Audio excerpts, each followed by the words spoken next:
Testing 1, 2, 3. And if I could get your first name and last name. Eric Couch. Okay, and you're president of? Wurstfest. And how long have you been president? Just this year. Oh, wow. It's a one-year term. How many people do you expect this year?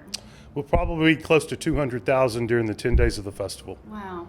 Okay, have you had involvement with the Wurstfest previous to this year? Yes, this is my 20th year as a member. Okay, and in those 20 years, how much have you seen it grow? We've grown a lot. We grow about 2% annually. Okay, and New Braunfels, is Wurstfest growing along with the town? It is. Our town is the second fastest growing town in the nation, and Wurstfest is seeing growth from that as well. Well, how far do people come for this festival? Oh, they come from all over Germany, outside the United States, as well as all 50 states will be represented here. Well, part of the story is how to keep German culture alive in a state that's changing so rapidly. I live in San Antonio, and the Hispanic population's growing, and we have people coming from all around the world moving here, but we don't have any Germans moving here anymore. So the gist of the story is how to keep German culture alive in the 21st century. Now, do you think for a town like New Braunfels or a festival like this, that is going to be a problem ever? We don't think so. That's our history. That's our heritage. Our main two focuses with Wurstfest is to promote the German heritage and to promote tourism. Yeah. And those are the two items. And so we keep that German heritage at the forefront.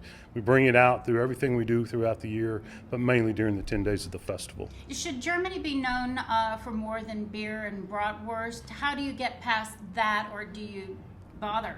Well, I think that some people see that, but for the most part, those of us that are familiar with it see a lot more. We see not only a great culture, but a beautiful countryside, as well as the contributions they've made to the world. So we think there's more than that. There are those that are always going to see only the beer and bratwurst. Mm-hmm.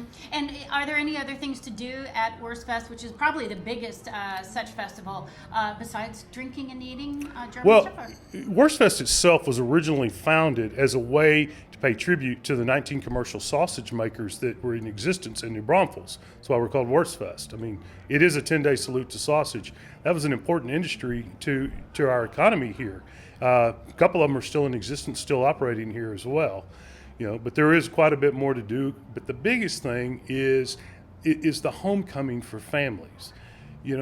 Kids that leave for college or move away will come back for Wurstfest before they'll come back for their class reunions or before they'll come back for their homecoming. So that is a big thing to it. So it's not just about beer and bratwurst. It is about, families getting together again. It's important. What about New Braunfels itself? It seems to be more and more German every day. As I say, even though the state's changing. Are Fredericksburg and New Braunfels, are these sort of German holdouts? Because the Germans were so important to Texas's development. They were, and many of our ancestors made big contributions to the state of Texas, and so we still continue to celebrate that.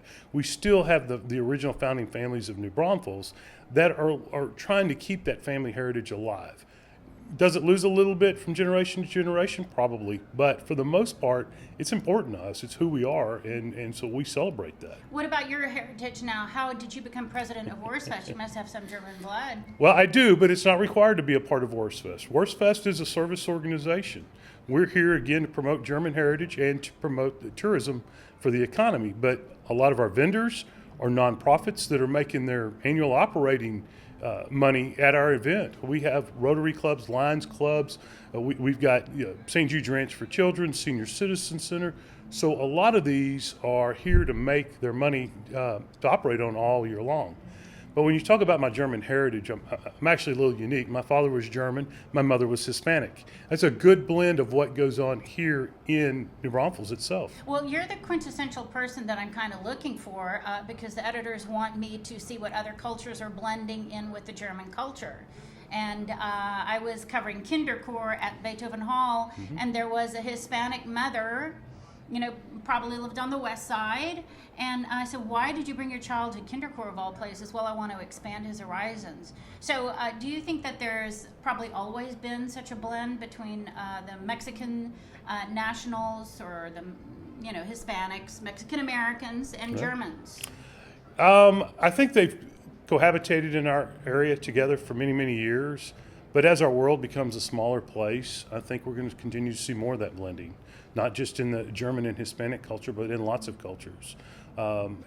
It's just easier to be able to identify it these days because we are such a small world. And in this sort of divisive times, isn't it better for Germans, which are European, and then Hispanics, which are coming from Mexico, to reach across the aisles rather than stay? I think the door is more open for them to be able to do that than it has been in the past. Oh, you think so? I do. I think society now is kind of embracing all cultures, not just individual, and so I think it's more widely accepted.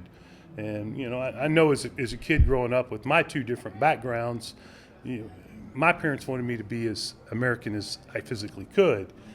I miss that now. I miss not growing up speaking German with my father and grandfather, or speaking Spanish with my mother and grandmother. And so I think we're embracing that more as a culture now. Both of my daughters are fluent in Spanish and are learning German. I think that's fantastic.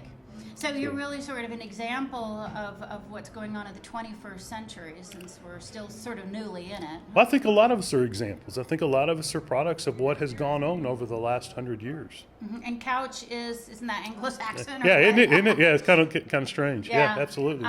So your father was a German and your mother was? My grandfather was, and my grandmother was Hispanic. Both of my mom and father were. My father was primarily German. My mother was primarily Hispanic. But yes, well, we have a lot of other stuff involved in there. I'm sure you really sort of exemplify the culture here, then, I would say. I think so. Yeah. And I think you'll find a lot of diversity with just in our membership. Okay.